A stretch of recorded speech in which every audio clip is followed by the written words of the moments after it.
Bem, eu quero compartilhar uma palavra que eu estou intitulando A Fé na Palavra de Deus faz toda a diferença.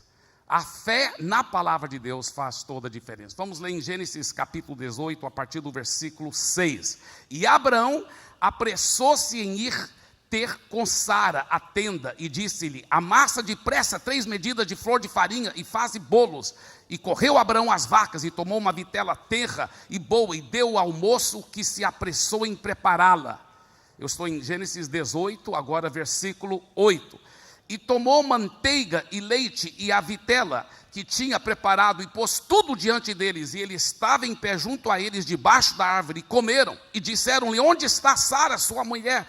E ele disse: ei-la, aí está na tenda. E disse: certamente tornarei a ti por esse tempo da vida. Outra tradução diz: daqui 1 ano. E eis que Sara, tua mulher, terá um filho. E ouviu Sara a porta da tenda que estava atrás dele. E eram Abraão e Sara já velhos e adiantados em idade. Já Sara havia cessado o costume das mulheres. Assim, pois, riu-se Sara consigo, dizendo: terei ainda deleite depois de haver envelhecido, sendo também o meu senhor já velho? E disse o Senhor a Sara: por que se riu Sara, dizendo: na verdade gerarei eu ainda, havendo já envelhecido? Haveria coisa alguma difícil ao Senhor? Ao tempo determinado tornarei a ir por esse tempo na vida, e Sara terá um filho. Ainda quero ler mais um trecho da palavra. Vai ser mais só um versículo em Romanos, mas essa vai ser na revista atualizada, porque nesse versículo eu creio que a revista atualizada ela exprime muito bem o que está escrito no grego. Romanos 4:18. Romanos 4:18. Abraão, esperando contra a esperança, vírgula, creu para vir a ser pai de muitas nações, segundo lhe fora dito: assim será a tua descendência. Mesmo sentados, vamos orar. Pai querido, eu peço que o Senhor fale conosco agora, pelo poder do teu Espírito Santo. Nós queremos declarar mais uma vez a nossa dependência no Senhor. Venha, precioso Espírito Santo, que nossas vidas nunca mais sejam as mesmas, que hoje seja um divisor de águas, por causa da tua palavra, do teu Espírito, em nome de Jesus. Amém. E amém, amém. Aqui nós vemos em Romanos 4:18 um versículo muito interessante. A Bíblia diz: Abraão, esperando contra a esperança, vírgula, creu. Veja bem, enquanto Abraão estava na esperança, e olha que era esperança bíblica, não era esperança do mundo, o filho dele não havia nascido da Sara, não havia nascido. Mas quando ele aprendeu a transformar a esperança em fé, aí dentro de 1 ano o Isaac nasceu. Isso aqui é muito interessante, porque a Bíblia fala que permanecem 3 coisas: o amor, a esperança e a fé. São 3 virtudes fenomenais que vão permanecer por toda a eternidade, diz a palavra de Deus. Porém, a esperança bíblica, que é algo tão lindo e poderoso, ela prepara o caminho para a fé. Mas se não aprender a transformar a esperança na fé, o milagre não acontece. Porque tudo que recebemos de Deus é pela graça mediante a fé. Agora, muitos cristãos confundem a esperança com a fé. E tentam receber as coisas, eles falam que é pela fé, mas não é, é pela esperança. E por causa que estão na esperança, por isso que o milagre não acontece, porque não aprenderam a transformar a esperança em fé. Então eles dizem assim, ó, por exemplo: eu tenho muita fé que a minha família vai entregar a sua vida para Jesus toda. Isso é muito lindo que eles têm essa fé, só que não é fé, isso aí é esperança. Como que eu sei disso? Vou explicar daqui um pouco. Eu tenho muita fé que eu vou ficar curado. Isso é muito lindo, mas não vão ficar curados se não aprender a transformar a esperança em fé, porque isso não é fé, isso é esperança. Então, primeiro, o que é esperança bíblica e o que é fé bíblica? Vamos ver. Esperança bíblica é certeza absoluta de algo que vai acontecer no futuro, certeza absoluta, porque esperança do mundo não é isso. Esperança do mundo, a pessoa fala: eu tenho uma esperança de um dia ir para visitar Israel. É tipo uma vontade, um desejo. Isso é esperança mundana. Esperança bíblica não é assim. Esperança bíblica é certeza absoluta de algo que vai acontecer no futuro, tá? Esperança, por exemplo, a Bíblia fala que nós temos a esperança de realmente um dia que Jesus vai voltar. A esperança da segunda vinda de Jesus. É certeza absoluta que ele vai voltar. Outra coisa que a Bíblia fala que nós temos esperança. A esperança de ter um corpo glorificado um dia. Um corpo perfeito, que vai poder voar, desaparecer, vai poder comer, não precisa usar o banheiro, não precisa dormir, vai flutuar, vai poder desaparecer aqui e aparecer em outro lugar. Vamos ter um corpo de carne e osso, igual de Jesus, ressurreto. Que bênção! Isso é uma esperança de ter um corpo glorificado, mas o que é? É certeza absoluta de algo que vai acontecer no futuro. Mas veja bem, a esperança em si, ela não obtém um milagre. Se você é nascido de novo, tendo esperança ou não, você vai receber um corpo glorificado. Tendo esperança ou não, Jesus vai voltar do mesmo jeito. A esperança em si não obtém um milagre. É a fé que obtém um milagre. E esperança é certeza absoluta de algo que vai acontecer no futuro. Por isso que quando a pessoa fala assim, eu tenho muita fé que minha família vai converter, não é fé que ela está falando, é esperança. Isso é lindo, e a esperança prepara o caminho para a fé, mas se não transformar a esperança em fé, ela nunca vai receber um milagre. Então, aí que está o grande segredo. O que é fé? Fé, diz a Bíblia em Hebreus capítulo 11, versículo 1, é a convicção de fatos que não se veem. De fatos, é um fato, já é um fato no mundo espiritual, só que você não pode ver aquele fato. Por exemplo, a Bíblia fala assim, que a fé é convicção de fato, não é uma coisa assim, sabe, mística. Às vezes as pessoas falam, pela fé, né, que ele tem esse, como se não fosse uma coisa verdadeira. Não, a Bíblia fala convicção de fatos, é um fato. Então, por exemplo, se eu perguntar para você, é um fato que você está sentado aí nessa poltrona? Sim, é. Agora não responda, tá? Você tem fé bíblica que você está sentada nessa poltrona? Não. Por quê? Porque você tem fé natural, mas não fé bíblica. Porque fé bíblica, espiritual é o quê? Fé é a convicção de fatos que não se veem. Você está vendo que você está sentado, então isso não é fé bíblica. Agora pode responder. É um fato que Deus está aqui, sim ou não? Você está vendo Deus? Então, quantos têm fé bíblica que Deus está aqui? Amém? Você está entendendo a diferença? Então, Jesus, quando ele morreu na cruz, já levou os pecados do mundo inteiro. Já levou as doenças e a enfermidade do mundo inteiro. Isso já é um fato no mundo espiritual. Mas para poder isso se tornar uma realidade, a pessoa tem que receber pela fé. É receber pela fé. Então é um fato que você já está curado? Já está curado pela chaga de Jesus. A Bíblia deixa isso muito claro. Mas tem que ter, tem que liberar a fé para receber esse fato. Porque a fé é convicção de um fato que não se vê. Agora, o que acontece? Quando Abraão tinha 75 anos de idade, a Sara 65, Deus falou para ele, você vai ter um filho, você e a Sara vão ter um filho. E Abraão começou a ter uma certeza absoluta que isso ia acontecer, olha só.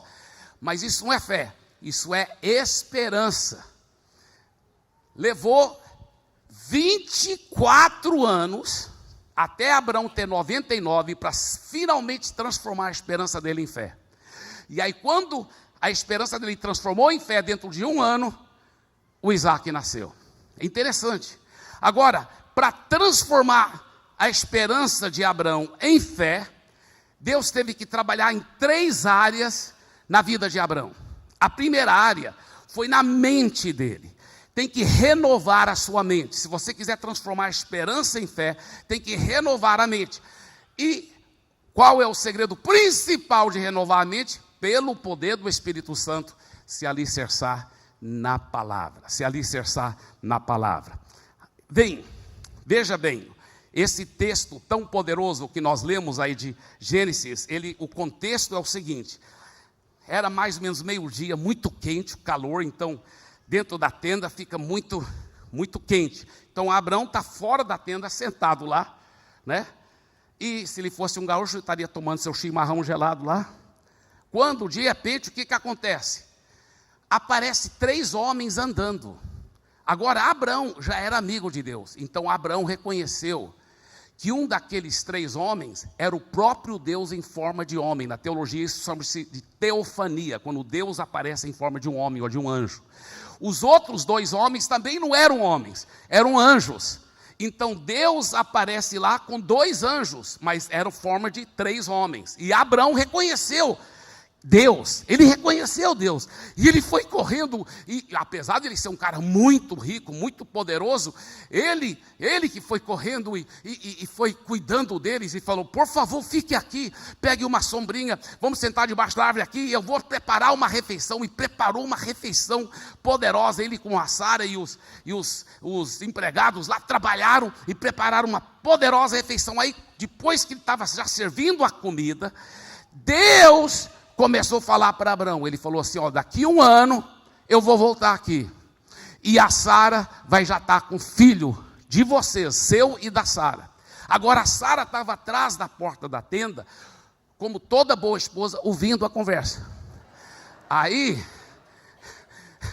ela riu, e Deus disse: por que você riu? Por que você riu? Depois ela até mentiu e falou: não, eu não ri. Ele disse: é tão lindo como Deus não condenou. Deus não falou: agora porque você mentiu não vai acontecer um milagre. Não, ele também não passou mão por cima da mentira dela. Ele falou: não mente, você riu. Mas ele corrigiu, e a Sara começou a ter fé viva, a verdadeira. Lá em Hebreus capítulo 11, fala que não foi só pela fé de Abraão que Isaac nasceu, foi pela fé de Sara também. Agora isso é fantástico. Agora, veja bem uma coisa que Deus disse. Isso aqui é extraído da Revista Atualizada, no versículo 13 e 14 desse capítulo que nós lemos, Gênesis 18. Quando ele diz por que a Sara riu, aí ele diz o seguinte: existe alguma coisa impossível para o Senhor? E é essa pergunta que Deus está fazendo para você nesta manhã. Existe alguma coisa impossível para o Senhor? Qual é a área na sua vida que o maligno tem mentido para você e dito para você: isso é impossível, isso nunca vai acontecer?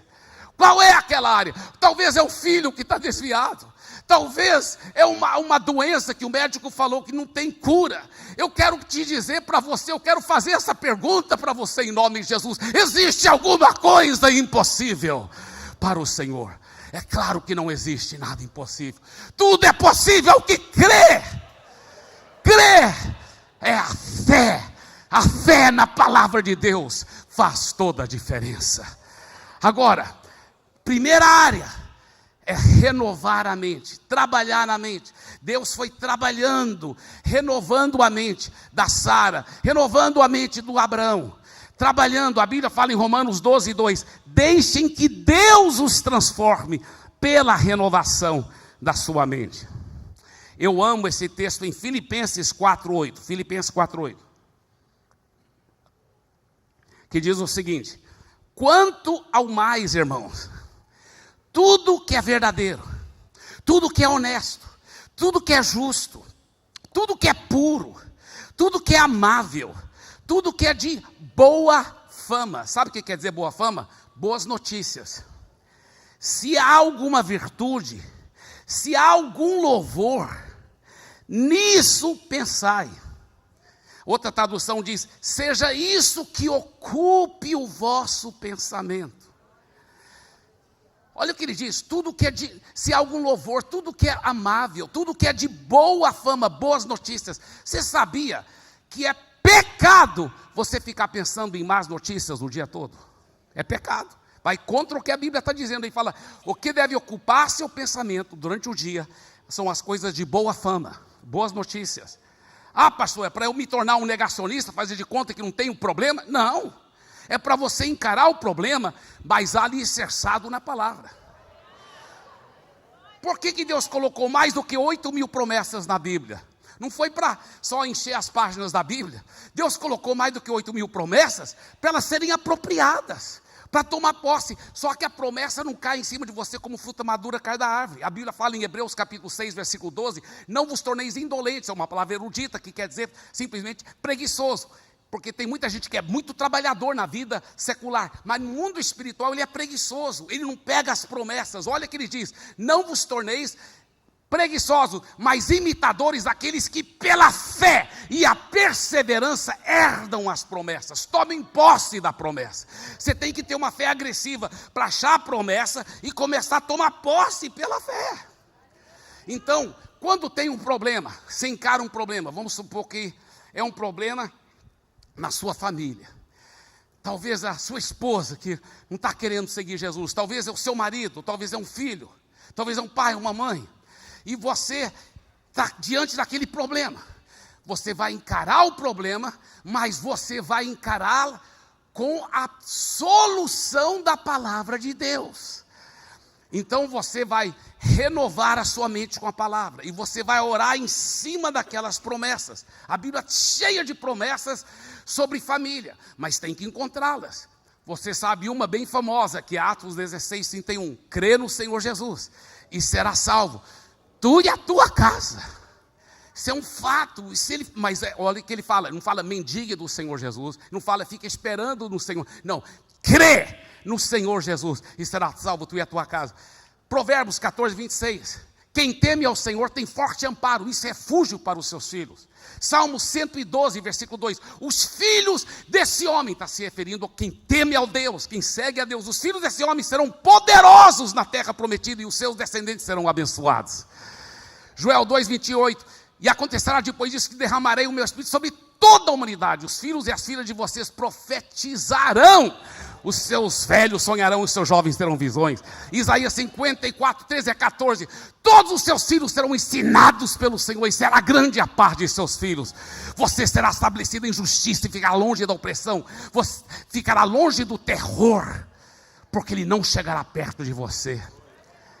Sabe, eu vou te falar uma coisa, quando você começa a pegar as promessas e declarar as promessas e orar em cima das promessas em fé, e aí você recebe pela fé, aí o que você vai fazer? Vigiar sua mente. Vigiar, em vez de ficar pensando, ocupando sua mente em más notícias, que é pecado fazer isso, você vai agora ficar enchendo sua mente com as promessas. Então o maligno vem e fala, mas meu filho nunca vai converter. Mentira do diabo. A Bíblia fala, minha casa serviremos ao Senhor. Josué 24:15d. Eu e a minha casa serviremos. Eu vou ficar declarando isso, e você vai ocupando sua mente com as promessas. Enche a sua mente com a palavra. Renova a sua mente com a palavra, com a palavra, com a palavra, com a palavra, com a palavra, com a palavra. Aí vem uma enfermidade, vem uma doença, o que você vai fazer? Você vai encarar a doença, mas com a promessa da palavra. A promessa da palavra. A Bíblia está cheio de promessas sobre cura, cheio de promessas. Eu amo as promessas. Por exemplo, Salmo 103, versículos 1 até o versículo 5, eu amo. Ele fala assim, bendiga minha alma o Senhor, e tudo que há em mim, bendiga seu santo nome, bendiga minha alma o Senhor, e não se esqueça de nenhum só de seus benefícios. Ele é quem perdoa todas as suas iniquidades, quem cura todas as suas enfermidades. Essa palavra todas no hebraico, foi escrito Salmo, ela, se você fizer um estudo profundo dela, ela significa todas. Ele perdoa todas as suas iniquidades, que cura todas as suas enfermidades. Quem da cova redime a sua vida e coroa você de graça e misericórdia. É Ele quem enche de bens a sua vida, de modo que a sua mocidade se renova como a da águia. Isaías 53:4-5, certamente Ele tomou sobre si as nossas enfermidades, as nossas dores levou sobre si, e nós o considerávamos como aflito, ferido de Deus, oprimido, mas Ele foi traspassado por causa das nossas iniquidades, e foi castigado por causa das nossas transgressões. O castigo que nos traz a paz estava sobre Ele, pelas suas feridas fomos sarados. Olha só isso alicerçado na palavra, Salmo 107, versículo 20, enviou-lhes a sua palavra, e os sarou, e os livrou do que lhes era mortal. Êxodo 23, 25-26, tantas promessas. Olha só que ele fala, adore e sirva o Senhor, Deus de vocês, e Ele abençoará o pão e a água de vocês, tirarei as enfermidades do meio de vocês, na sua terra não haverá mulher que aborte nem estéril, darei a vocês uma vida longa. Deuteronômio 7:15, afastarei de ti todas as enfermidades. Gente, essas promessas não foram lá só para enfeitar a Bíblia, é para ser tomado posse, é para você declarar. Você ora e você vai agora ocupar sua mente, só meditando na promessa, não aceitando as mentiras do diabo, não aceitando as mentiras do diabo. Isso é um grande princípio, isso é um grande princípio. Sabe, a sua mente é um órgão no seu corpo. Você tem que ter controle sobre ele. É uma grande mentira do diabo quando ele diz, eu não dou conta, de evitar. Eu preocupo o dia todo, ou penso besteira. Não, sua mente, você tem domínio sobre a sua mente. Você pode tomar as rédeas da sua mente. Né? Se alguém, você estivesse atravessando, assim, você está na calçada andando, você está vindo nessa direção, e outra pessoa vem naquela direção. E ela está fazendo assim. Aí de repente ela passa por você e faz assim, tum, e bate no seu rosto. Você fala, por que você fez isso? Ela, desculpa, eu não tenho controle sobre minha mão. Aí ela bate de novo. Você fala, cara, você tem que amarrar sua mão. Você tem que fazer alguma coisa. Você tem que controlar essa mão aí, cara. Assim também a sua mente. Sua mente não é para ser aeroporto de demônios. Para o diabo poder ficar entrando e saindo e falando besteira e fazendo e colocando besteira em sua... Seu ouvido não é pinico de diabo, você não vai aceitar essas mentiras do diabo. Sabe, isso é muito, muito importante. E é interessante, porque nós cristãos sabemos que é pecado, né? Ficar enchendo a cara com álcool, fumar, fazer muita coisa. Mas muitas vezes nós não sabemos que é pecado também ocupar sua mente com más notícias. É pecado, está escrito na Bíblia claramente isso. Nós temos que encher nossa mente com as promessas. Minha vida tem mudado, minha família tem mudado, meu ministério tem mudado. Na medida que eu fico enchendo deliberadamente, proativamente, de uma forma muito intencional, enchendo a mente com promessa. Minha vida tem mudado, para a glória de Jesus. Não é por causa de mim, apesar de mim. Mas funciona e é poderoso. É muito poderoso. Teve um cara que estava em cima de uma ponte muito alta e ele foi pular para cometer suicídio, mas ele não tinha visto que vinha um cara de longe. Quando o cara viu que ele ia pular, ele veio correndo, para, afasta aqui, pode me contar seus problemas. Aí ele contou meia hora contando cada problema horrível que ele estava passando. Aí ele falou, conta mais, 2 horas só contando o problema. Cada problema horrível. Aí ele falou, conta mais. 3 horas, ele falou, conta mais. 5 horas só contando problema. Aí os dois pularam da ponte.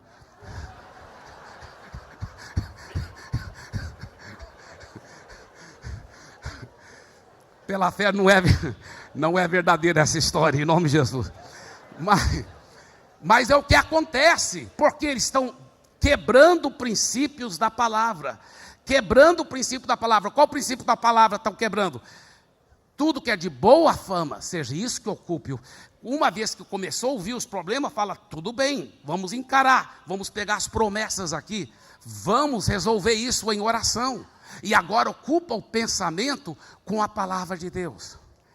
Outra forma que é muito forte para renovar a sua mente, além de pegar muito as promessas, é você, toda vez que o maligno joga uma mentira, você pega aquela promessa e você substitui aquele pensamento, deliberadamente.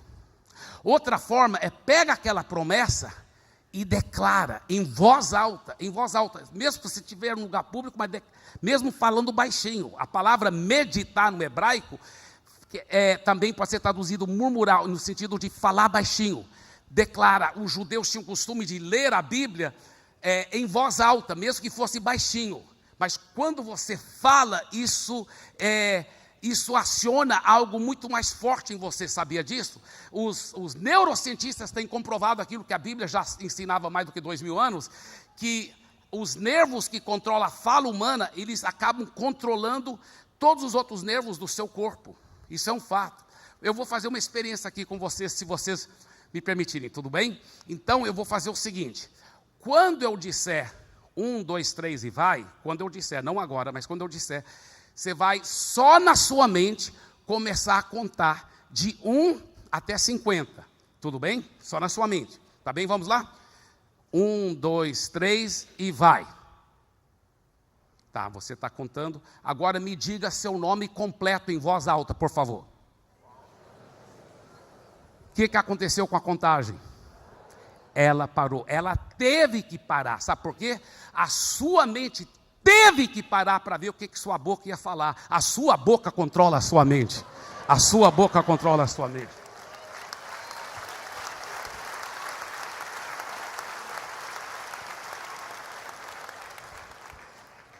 A segunda área que Deus teve que trabalhar com Abraão e a Sara foi com seus olhos. Então, por favor, diga em voz alta, com a mente. Aí diga, com os olhos. Sabe, para transformar a esperança de Abraão em fé, Deus teve que trabalhar muito com seus olhos. O que você está enxergando? Como você se enxerga? Isso é muito, muito, muito importante. Sabe, no deserto, não tinha óculos escuros naquela época, de dia você olha só para baixo, se não tiver óculos escuros, porque o sol é muito forte, você olha só para baixo, o que você vê? Areia, areia, areia. E Deus falou, está vendo esses grãos de areia, Abraão? Cada um desses grãos vai ser um número de descendentes seus. A noite no deserto é maravilhoso. Eu gosto quando eu levo as caravanas lá para o Egito e todos os lugares. Muitas vezes quando a gente vai subir o Monte Sinai 2 horas da manhã, aí eu gosto de apagar minha lanterna e eu me afasto do grupo para olhar lá para o céu. Porque não tem muita umidade no ar, está muito seco o deserto. E é muito lindo as estrelas. Então à noite a tendência no deserto é você ficar olhando para cima. Então olha, Deus estava falando para Abraão, Abraão, eu quero que você veja de dia e de noite, de dia e de noite, fique enxergando a sua descendência. Ele falou, assim como são as estrelas do céu, assim será a sua descendência. E o próximo versículo diz, e Abraão creu. Olha só, a esperança estava sendo transformada em fé, e Abraão creu. Olha só, você tem que já se enxergar com o seu milagre. Você vai ficar tão cheio, a sua mente, com as promessas, que você começa a se enxergar. Eu lembro que eu peguei Isaías 54, que é uma promessa, pelo que o apóstolo Paulo diz lá em Gálatas capítulo 4, é uma promessa que aplica para a igreja. Qual é essa promessa? Transbordarás para a direita, para a esquerda, tua posteridade possuirá as nações. Eu peguei essa promessa quando eu estava começando a pastorear a igreja em Santarém. Então eu já vi a multidão. Eu pregava para a multidão, eu falava para a multidão ficar em pé, mesmo que tinha só poucas pessoas. Aquele dia que tinha só 2 pessoas, na realidade, uma era minha irmã Ângela, eu era solteiro ainda, o outro era o irmão Egídio, um novo convertido. Ele nunca aprendeu a tocar bem a bateria, mas era melhor do que nada. Então eu falei, Egídio, pega a bateria. Ele pegou a bateria, eu peguei a guitarra, eu coloquei o microfone no pedestal. E minha irmã já chegou para mim e falou assim, ele vai começar o culto agora? Eu falei, vai, porque eu quero que o povo acostume chegar na hora certa. Então vamos começar agora. Ela falou, porque eu queria beber uma água. Eu falei, pode ir lá fora beber uma água, não tem problema. Então os bancos, naquela época era banco ainda, né? Os bancos da igreja estavam literalmente vazios. O Egídio na bateria, eu aqui, a Ângela lá fora.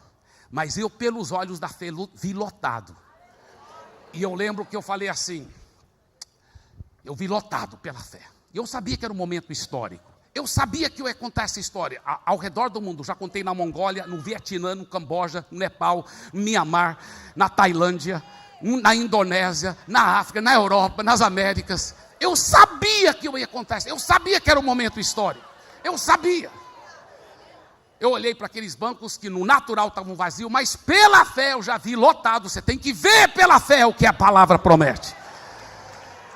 Eu vi lotado, eu falei assim, eu vou pedir essa grande multidão para ficar em pé, e nós vamos iniciar cantando a música Então Se Verá. Não sei se tem alguns antigos aqui que lembram da música, então, amém, tem alguns dinossauros, aleluia. Parabéns, os dinossauros dominarão a terra, aleluia. Então, veja bem, culto após culto eu ficava vendo, e ficava enxergando, lotado, lotado, lotado. Pela fé eu pregava. E eu fiz meu papel também como pastor. Orei, visitei, discipulei, cuidei, amei, jejuei, dia e noite. E depois de perseverar, declarando e vendo a multidão e declarando, depois de 1 ano, sabe o que aconteceu? Nada. Não vi muita mudança, ainda estava muito pequeno. E eu lembro chegando lá um domingo à noite, culto principal, e só aqueles gatos pingados. E eu falei para o obreiro que eu estava treinando, depois ele foi o pastor que eu deixei lá cuidando da igreja, quando eu mudei para Fortaleza. Ele era novo curtido, eu estava treinando ele ainda. Eu disse para ele, olha, hoje é uma exceção, nós vamos começar atrasado, porque eu preciso orar.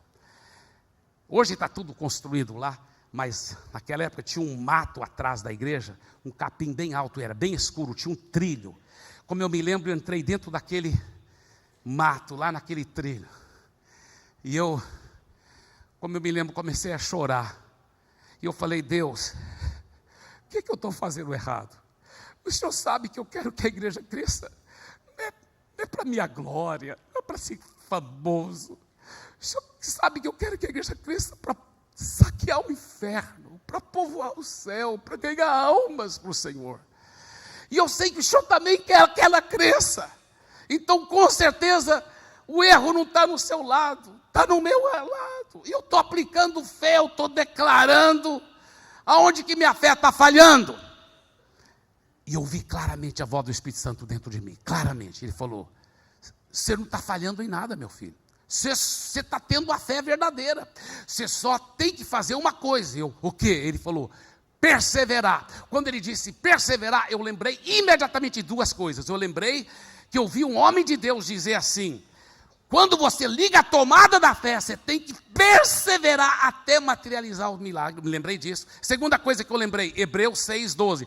Não seja indolente, mas imitadores daqueles que pela fé e a perseverança, não é só pela fé e a perseverança, tomem posse da promessa. Quando ele falou isso, obrigado, Senhor, eu enxuguei as lágrimas. E eu lembro até hoje, estava lá fora do prédio da igreja. Lembro que isso é domingo à noite, já estávamos começando atrasados, uns gatos pingados só. Mas eu estava lá fora, e eu lembro que eu saí lá de fora. Eu lembro até hoje, eu me enxergando, não como orgulho, mas em fé bíblica. Aí que está, alicerçado na palavra. Você tem que se enxergar como a palavra diz que você é em Cristo. Não como você sente nas suas emoções, não como os outros falam que você se enxerga como Deus fala que você é. Eu me enxerguei pastor já de uma grande igreja. E eu lembro que eu fui subindo a escadaria, não em orgulho, mas como pastor de uma grande igreja.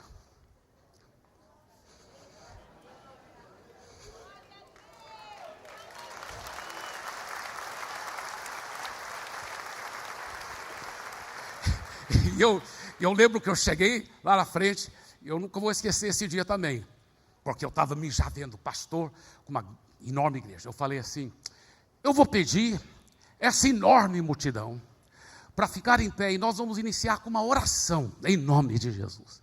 E eu fiquei perseverando, pregando para a multidão, falando para a multidão, declarando à multidão. De repente, pastor Silas, algo no mundo espiritual aconteceu, que eu creio que já está começando a acontecer no Brasil também. Algo no mundo espiritual aconteceu na medida que eu perseverei. Sabe o quê? De repente, bum, bum, bum, começou a crescer. Começou tanta gente nova. E nós já tínhamos os discipuladores, nós já tínhamos as pessoas, os conselheiros, todos preparados para cuidar, para amar, para discipular, para pastorear bem, para cuidar de todo mundo. E foi crescendo, foi crescendo, foi crescendo. Foi virando uma bola de neve, não uma paz church. Foi uma bênção. Deixa eu te falar uma coisa, escuta bem. Aí, foi muito engraçado, porque depois foi chegando algumas pessoas para mim, os mais antigos lá, aqueles primeiros irmãos. Eles falaram: pastor, eu tenho que te pedir perdão, pastor. Nós temos que te pedir perdão. Eu falei: pelo quê? A gente não entendia os princípios de fé. Você pregava, mas a gente não entendia. Não tem problema, querido, você entende agora? Entendo, amém, beleza, fique tranquilo. Não, mas a gente tem que te pedir perdão. Mas por quê?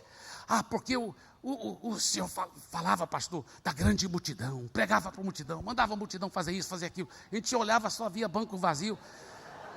A gente pensava que realmente você sofria de problemas mentais. Então não me perdoe, pastor.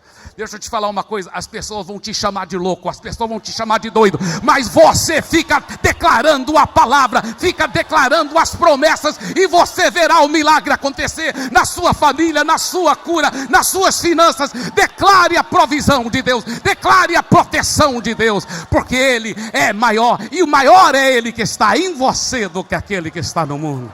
Aleluia, aleluia, aleluia, aleluia. Por fim, Deus teve que trabalhar uma terceira área com Abraão e a Sara. Interessante isso. Diga, na mente. Aí, por favor, diga em voz alta: nos olhos. Agora diga, na boca. Deus trabalhou com Abraão. Olha, você sabia que Deus falou para Abraão, quando ainda Sara estava estéril, quando eles não tinham tido nenhum filho, Abraão e a Sara juntos, Deus falou para Abraão, olha, a partir de hoje seu nome não é mais Abraão, é Abraão, pai de muitas nações, de muitas multidões. E Sarai, seu nome não é mais Sarai, é Sara. E os dois começaram a chamar um ao outro desse nome, e declarar e falar com a boca. Por isso que a Bíblia fala em Isaías 54, se referindo, Paulo diz lá em Gálatas 4, que se referia não somente à igreja, mas também a Sara. Ele fala, olha que ele diz, se referindo a Sara, cantai alegremente, ó estéril. Enquanto você ainda está estéril, é para você já começar a declarar. É para você já declarar, eu já vejo muitos filhos, eu já tenho muitos filhos. Enquanto você está estéril, ele disse para Sara, fica cantando, fica declarando, fica cantando. Enquanto está no meio da esterilidade, qual área da sua vida está estéril? Talvez é um ministério, talvez é nas finanças. Qual área que você tem sofrido esterilidade? É no meio da esterilidade você começa a declarar, cantar e declarar e louvar a Deus com alegria, com alegria. E o que a Bíblia disse? Olha só, dentro de 1 ano depois que Deus falou isso, porque quando Deus mandou Abraão trocar o nome dele, sabe que idade ele tinha? 99. Em 1 ano o Isaac nasceu depois que Abraão mudou a boca dele. Isaac nasceu com Abraão de 100 anos de idade. Olha só que coisa forte. Não é interessante porque a Bíblia fala que a nossa vida, escuta bem, a nossa vida é como um navio, está escrito lá em Tiago 3, e a nossa língua é como o leme do navio, isso que a Bíblia diz. Agora, o leme é uma peça relativamente pequena, e eu estou encerrando, mas eu quero mostrar uma coisa aqui para vocês. Olha só, o leme fica submerso, e quando o leme é virado para a direita, para onde vai o navio? A gente pensa que é para a esquerda, mas não é. Escuta bem, quando o leme é virado para a direita, a água empurra a traseira do navio para a esquerda e a frente vai para a direita. Então, o navio sempre vai na mesma direção de que o leme está virado. E o leme determina 2 coisas sobre o navio: a direção e o destino. A direção e o destino. É a Bíblia que diz isso. Por isso que Jesus disse em Mateus 12, 37, pelas suas palavras serás justificado, e pelas suas palavras serás condenado. Agora, olha só, olha o que acontece, você vem aqui, no culto da vitória, você vem aqui, no culto de domingo, igual você vai vir domingo que vem, e vai ouvir uma palavra de fé, de vitória, aí você começa a declarar, sou mais que vencedor em Cristo Jesus, tudo eu posso naquele que me fortalece, eu estou curado pela chaga de Jesus. Eu e a minha casa já servimos ao Senhor. Você começa a declarar a fé. Para onde você está levando o navio? Para a vitória, para sucesso. Mas o que acontece durante a semana? Se você não vigiar, começa a falar besteira. Esse menino não tem jeito para ele mesmo não. Os preços só ficam subindo. O salário não dá para nada. Aí o que acontece? Agora o navio começa a ir para onde? Para fracasso. Aí no domingo, começa a ir para a vitória de novo. Depois fracasso. Por isso que nunca chega a vitória completa, nem fracasso completo. É o que a Bíblia diz, homem de ânimo dobre, não pense que ele receberá coisa alguma do Senhor. É muito forte, é muito sério. Por isso que uma vez que você enche a sua mente com as promessas, se enxerga com as promessas, aí fique declarando. Foi o que Deus fez com Abraão para transformar a esperança em fé. Agora, eu quero encerrar com uma pequena história. Uma história verdadeira. Eu ouvi o próprio irmão contando essa história, lá nos Estados Unidos. Ele era um ex-Hells Angels. Hells Angels é uma gangue de motociclistas, infelizmente, que até hoje existe, e muitas vezes, não estou falando sempre, mas muitas vezes se envolve em crime organizado, tráfico de drogas, muita imoralidade, e eles usam aquelas motos, aquela roda lá na frente, aquela poltrona zona, eles normalmente têm aquela barbona, aquele cabelão, e usam uma jaqueta de couro preto, e aqui atrás tem uma caveira, e está escrito Hells Angels, que em português significa anjos do inferno. E a mãe desse cara, ele morava sozinho com a mãe dele havia convertido. Agora escuta bem, ela orou por anos para lhe converter, mas ela orava contrário às promessas. Ela ficava nunca tendo fé que ele ia converter, ficava chorando e murmurando, e pegando no pé, tentando fazer na força do braço aquilo que só Deus podia fazer. Ele disse, eu vi o testemunho dele, ele falou que toda hora ela pegava no pé, ele chegava às 5 horas da manhã, ela estava lá, isso era antes da era do celular, ela ficava lá perto do telefone, ela disse, meu filho, eu estou aqui perto do telefone, esperando a polícia me ligar a qualquer momento, falando que encontraram o seu corpo, você só está chegando 5 horas da manhã, meu filho, não faz isso, você está me matando. E ela enchia a casa toda com versículos da Bíblia. Ele falou que até na gaveta, no meio das cuecas dele, ele achava versículo da Bíblia. Ele falou que quanto mais ela pegava no pé dele, tanto mais ele não queria saber nada das coisas de Deus. Isso passou-se anos, ela orando. Com certeza, todas aquelas orações foram acumulando, foram boas também, foram importantes.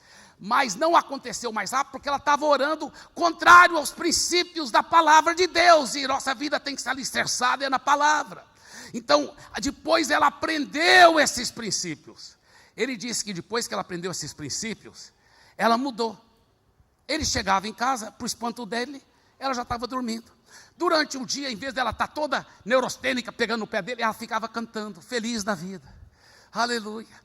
E ela mesma disse que ela estava orando e agradecendo a Deus pela conversão, porque ela já orou, creu, tomou posse da promessa, eu creio e será salvo eu e minha casa, então já estou vendo, já é uma realidade do mundo espiritual. E ela louvando em Deus, aí ela falava, porque ela tinha uma mentalidade um pouquinho mais tradicional, ela falou, Senhor, é difícil eu ver meu filho como grande homem de Deus, com aquela barbona, aquele cabelão. Aí Deus falou, não minha filha, não preocupe, é porque ele vai ser como Moisés. Aí ela pensava, né, Moisés é assim, ele vai ser como Moisés, e olha o que ela disse, o que Deus disse para ela, ele vai ser usado para libertar muitas pessoas da terra, da opressão, da escravidão, do mundo, para a terra que mana leite e mel. Então, ela começou a agradecer a Deus, obrigado, o nome dele não era Moisés, mas daquele dia em diante ela só chamava ele de Moisés. Ela ficava cantando o dia todo, obrigado meu filho, Moisés, um grande homem de Deus. Ele chegava em casa, ela, Moisés! E ela abraçava. Ele falava, mãe, por que a senhora está me chamando de Moisés? Porque Deus já me disse que você é um grande homem de Deus. Mãe, a senhora está ficando louca? Não sou homem de Deus coisa nenhuma, mãe. Eu não presto, mãe. Eu sou um anjo do inferno, olha aqui, mãe. Isso é coisa da sua cabeça. Ela falou, você que pensa isso, meu filho. Mas eu já sei a realidade espiritual, olha só. Você já é um homem de Deus. Você já é Moisés. Ele falou, depois que ela mudou a forma dela orar, e renovou a mente dele, e enxergou a realidade, olha, ele falou que foi uma questão, como eu me lembro, foi uma questão de mais ou menos 2 meses, olha só, ou menos, ele disse que um dia ele estava fugindo de uma gangue que estava determinada a matá-lo, não tinha época de celular, ele fugindo, não querendo morrer, ele falou que ele deu um medo, um pavor santo, não era nem de morrer, mas de ir para o inferno, e ele viu uma cabine telefônica, nos Estados Unidos tinha muito essas cabines telefônicas, né? Ele correu para dentro da cabine, ligou a cobrar para a mãe dele, e quando ela atendeu, ele falou, mãe, ela falou, Moisés, ele falou, mãe, é sério, eles vão me matar. Não vão te matar, Moisés, Deus já me disse, você é um grande homem de Deus. Mãe, eu não quero ir para o inferno, mãe, o que eu faço? Entrega a vida para Jesus. Tudo bem, mãe, como que eu faço? Repita essa oração, Moisés. E ele repetiu a oração com ela, entregando a vida para Jesus. Aí ele disse, e agora mãe, o que eu faço? Ela falou, Moisés, vem para casa, não vão me matar não? Não vão, Moisés, pode vir para casa. Ele foi para casa, nunca mais voltou para aquela vida. Quando eu ouvi o testemunho dele, ele já estava liderando um grande ministério nos Estados Unidos, que estava ministrando para os presidiários americanos e para as famílias dos presidiários, tirando as pessoas da escravidão e levando para a terra que mana leite e mel. Toda a glória seja dada ao Senhor Jesus. Fiquem em pé, por favor, meus amados.